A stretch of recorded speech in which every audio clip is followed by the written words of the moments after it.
After 9/11, the world was told a war had begun. What it wasn't told was where that war would take place. Men disappeared. Prisons appeared that officially did not exist. And pain was studied like a science. There were no trials, no records, and no witnesses. This is not a rumor. This is the true story of the CIA black sites, the places that officially do not exist. For years after September 11th, 2001, the world believed the CIA was hunting terrorists. That belief was incomplete. What the CIA was really building were places, not prisons, not bases, but locations designed to exist outside law, oversight, and memory. They were called black sites, a war with no rules. After 9/11, fear became policy. Inside Washington, intelligence officials argued that traditional laws were obsolete.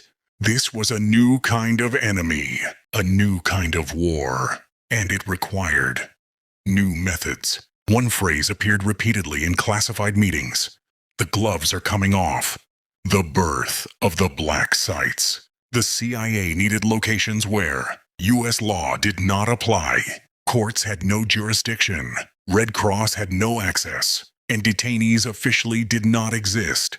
So they turned to foreign governments. Some agreed quietly. Others were paid. Some denied everything later.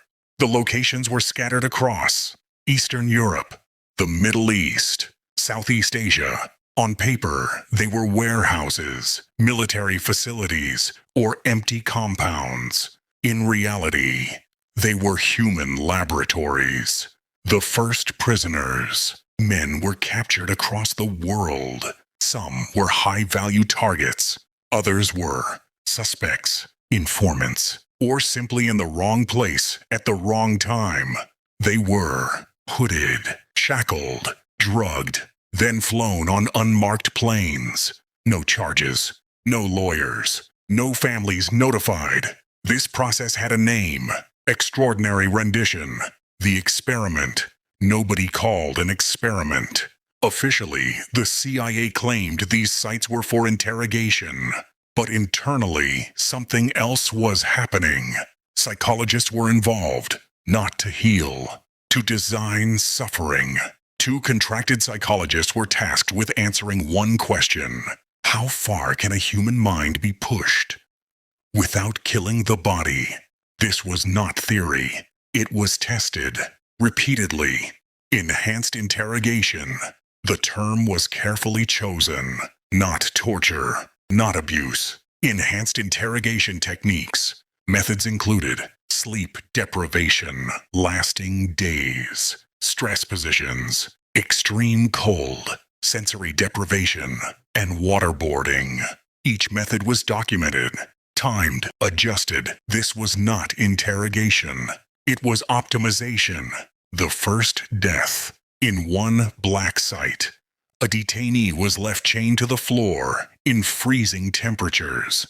He was partially naked. He died overnight. The official report? Natural causes. Internally, the CIA called it an unfortunate deviation. No one was charged. The program continued. Why the locations stayed secret? If the locations became known, courts could intervene, journalists could investigate, allies could withdraw, so secrecy was absolute. Even many CIA employees didn't know where the sites were, only that they existed, and that what happened there could never be spoken about. The files that were never written. Unlike MK Ultra, black sites were designed to leave minimal paper trails. Orders were verbal. Reports were vague. Videos were destroyed. Years later, the CIA admitted to destroying interrogation tapes. The reason given: to protect the identities of personnel, not the victims. The silent strategy. For years, nothing leaked. No photographs, no names, no official acknowledgement. Until one thing changed. The prisoners started to come back. The ghost prisoners. They were not officially arrested. They were not charged. They were not even acknowledged.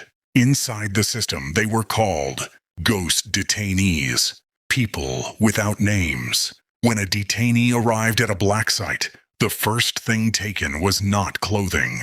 It was identity. No name, no nationality, no legal status. They were assigned numbers. Sometimes not even that. Some were referred to only by room location. If they died, there was no death certificate, because on paper, they had never existed. How a human is broken. Step by step. The CIA psychologists did not improvise. They followed a progressive model. Each phase had a purpose. Phase 1, disorientation. The goal was simple. Destroy the sense of time. Constant light or total darkness. No clocks, no windows, no routine. Prisoners lost track of days, weeks, sometimes months. Some forgot their own age. Phase 2, isolation. Humans are social by nature. Isolation attacks the brain directly. Detainees were kept alone, silent, without touch, no voices, no confirmation that anyone else existed. Some prisoners later said, "I wasn't afraid of pain anymore. I was afraid I was already dead." Phase 3, sleep deprivation. Sleep became the primary weapon. Prisoners were kept awake for 48 hours, 72 hours, sometimes over a week. They were forced to stand. Music was blasted. Lights flickered. When hallucinations began, interrogators took notes, not out of concern, out of interest. Phase 4, stress positions. The body was used against the mind. Prisoners were forced to stand with arms extended, kneel on hard floors, remain motionless for hours. Blood circulation slowed. Pain intensified. The goal was not injury. It was exhaustion. Waterboarding. The most famous technique. Waterboarding was described in documents as simulated drowning. Survivors described it differently. Your body doesn't think it's simulated. It believes it is dying. The technique was timed, measured, repeated. Some detainees were waterboarded dozens of times. One prisoner lost consciousness repeatedly. Doctors revived him, not to stop the process, to continue it. The question nobody asked. Inside the program, one question was never seriously examined. Does this actually work? Because the goal was no longer truth. It was compliance. Prisoners began saying anything, confessing to things they didn't do, inventing plots, naming people they had never met. The information was often false, but it was plentiful. The internal doubt. Some CIA analysts began noticing a pattern. Information was unreliable. Leads went nowhere. Operations based on confessions failed. Quiet memos circulated. They were ignored, because stopping would mean admitting something worse than failure. It would mean abuse without purpose. The prisoners, who were innocent. Years later, investigations revealed a horrifying truth. Some detainees had no connection to terrorism. They were mistaken identities, sold by local militias for reward money, or captured based on faulty intelligence. They endured years of torture for nothing. The return, or what passed for it. Some prisoners were eventually released. No apology, no explanation. They were dropped in foreign countries, given small sums of money, and warned never to speak. Many were physically free. Mentally, they never left. The silence that followed them. Former detainees reported night terrors, inability to sleep, severe paranoia, loss of trust in reality. Some attempted suicide. Some disappeared. Some tried to tell their stories. They were dismissed because their existence had never been acknowledged. The report that was never meant to be read. For years, Everything that happened inside the black sites lived in silence. No photographs, no recordings, no official admissions, until the paper trail betrayed them. The files that should have been destroyed. Inside the CIA, not everyone was comfortable. Some analysts noticed contradictions. Some lawyers saw risks. Some staff quietly copied documents they shouldn't have. Not out of heroism, out of fear. Fear that one day they would be asked what they knew. Those documents didn't surface immediately. They waited. The Senate investigation. In 2009, the U.S. Senate Intelligence Committee launched a classified investigation. Its mission was limited, not to prosecute, not to punish, only to review. Even that was resisted. The CIA delayed access, restricted documents, monitored staff. But eventually, the committee gained access to millions of pages. What they found was worse than rumors. What the report revealed. The investigation took 6 years. The final report exceeded 6,000 pages. It concluded that the CIA systematically tortured detainees. The techniques were more brutal than previously admitted. Information obtained was largely unreliable. Claims of saving lives were false or exaggerated. In simple terms, the suffering had no proven value. The techniques, rewritten on paper. The report described acts that went far beyond public understanding. Prisoners kept awake for over a week. Detainees forced into stress positions until collapse. Ice baths combined with nudity. Threats against prisoners' families. Some prisoners were pushed into psychotic breakdowns. This was documented, approved, repeated. The CIA's reaction. When confronted, the CIA did not deny everything. Instead, it used language, careful language.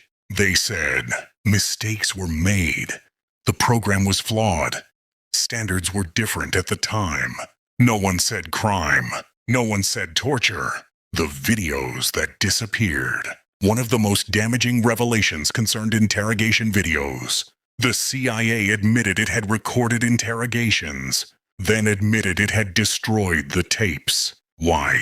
Officially, to protect identities. Unofficially, because images would end the debate. Words can be debated. Images cannot. Why only a summary was released? The full 6,000-page report was classified. The public saw only a summary. Even that summary was heavily redacted. Names removed, locations hidden, dates obscured. What was released was enough to shock, but not enough to hold anyone accountable. The officials who walked free. Despite confirmation of abuse, no senior official was prosecuted. No CIA director went to prison. No psychologist lost their license. Some were promoted. Some retired comfortably. The system protected itself. The survivors read the report. Former detainees read the summary. Many recognized themselves, but they also saw their suffering reduced to paragraphs. Their trauma converted into statistics. Some said, they still don't know what they did to us. Because the report described methods, not consequences. The public reaction. Brief and fading. When the report summary was released in 2014, outrage followed. For a while, news cycles moved on. Other crises appeared. Attention shifted. And the story faded. Just as the program had hoped. The dangerous precedent. One lesson was learned clearly inside intelligence circles. Even when exposed, nothing happens. That lesson matters. When the program didn't end, it adapted. When the Senate report was released, the public believed the story was finished. The black sites were exposed. The techniques were condemned. The world moved on. But inside intelligence circles, something very different happened. The quiet decision. There was never an official moment when someone stood up and said, "This must never happen again." Instead, the internal question was, how do we make sure this never happens like this again? The distinction mattered because the problem was not seen as what was done, but how visibly it was done. Why the program couldn't simply stop. Inside classified meetings, officials argued that enemies still existed, threats were still real, intelligence gaps were still dangerous. Stopping entirely, they said, would be irresponsible. So the solution was not abolition. It was refinement. The language shift. The first change was linguistic. Words disappeared. Torture vanished. Black sites vanished. Enhanced interrogation vanished. New terms appeared. Behavioral influence. Advanced debriefing. Cognitive resilience. Psychological operations. Same objectives. Cleaner language. From physical pain to psychological control. The report had shown one thing clearly. Physical torture attracts attention. Psychological pressure does not. So methods evolved. Less visible damage. More internal collapse. New focus areas included long-term isolation, controlled environments, sleep manipulation, sensory monotony, information overload, nothing dramatic, nothing photographable, everything deniable. The role of technology. Technology changed everything. No need for chains or water. Now control could be exerted through environment, routine disruption, constant surveillance, uncertainty. The mind fills gaps faster than the body breaks, and it leaves fewer scars. Outsourcing responsibility. Another key change was distance. Direct CIA involvement decreased. Instead, foreign intelligence services handled detention. Interrogation was shared. Responsibility became blurred. If abuse occurred, blame could be deflected. No single hand held the knife. The legal shield. Lawyers became central. Every method was reviewed, redefined, wrapped in legality. If something went wrong, the defense was ready. We followed the guidance available at the time. The system learned how to protect itself. Why whistleblowers rarely appear. After the Senate report, insiders learned something else. Speaking out leads nowhere. Careers end, lives unravel, nothing changes. Silence became the safer option. And silence spreads. The prisoners, who never reappeared. Some detainees were never released, not because they were guilty, but because releasing them meant admitting error. They remain in foreign prisons, in indefinite detention, or simply missing. No records, no updates, no closure. The psychological cost on everyone. Interrogators reported moral injury, PTSD, emotional detachment. Some left intelligence work entirely. Others stayed and learned to numb themselves. A system that breaks people eventually breaks those who run it. The uncomfortable reality. The most disturbing truth is this. The black sites did not exist because laws failed. They existed because fear was rewarded. And fear still exists. Which means the temptation remains. The experiment that never truly ended. History often comforts us with endings. Programs are shut down. Policies are revised. Mistakes are acknowledged. But black sites do not fit neatly into history. Because what happened was not just a program. It was a decision. What remains today? Officially, the CIA states that black sites are closed. Enhanced interrogation is prohibited. Oversight mechanisms are in place. On paper, the chapter is finished. In reality, the infrastructure remains. Not buildings.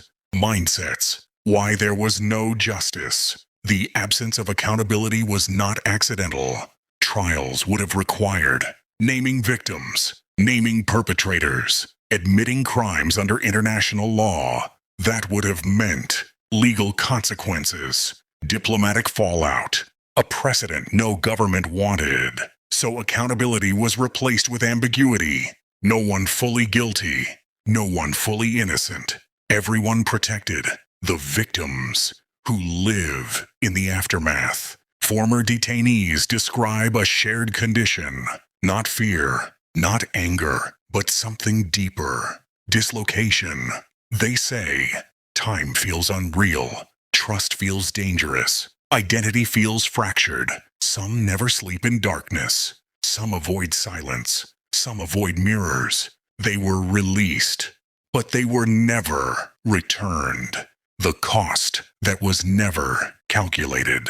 Governments measure success in intelligence gathered, but there is no metric for destroyed families, generations traumatized, communities radicalized by injustice. Ironically, the program designed to prevent extremism helped create it. The question intelligence couldn't answer. The Senate report asked whether torture worked. The deeper question was never answered. What does it do to the society that authorizes it? When a state decides that some humans exist outside law, the law itself begins to erode. Quietly, why this story still matters. Black sites matter because they reveal something uncomfortable. In moments of fear, even democracies are willing to abandon their values. Not loudly, not dramatically, but through small exceptions, temporary measures, emergency justifications that never fully disappear. The future version of the same idea. If black sites were created today, they would look different. No chains, no hoods, no visible scars. They would be digital, bureaucratic, legally insulated. The suffering would be quieter, the denial easier, the final illusion. The greatest illusion is that black sites were a mistake. Mistakes are corrected. This was a choice, made deliberately, repeatedly, by many people. The last question. There is one question no official statement has ever answered. If another moment of fear arrives, what would stop this from happening again? Not laws, not promises, only memory. And memory fades. Some prisons have no walls. Some experiments leave no scars you can photograph. And some truths are not classified. Itor, they are simply ignored.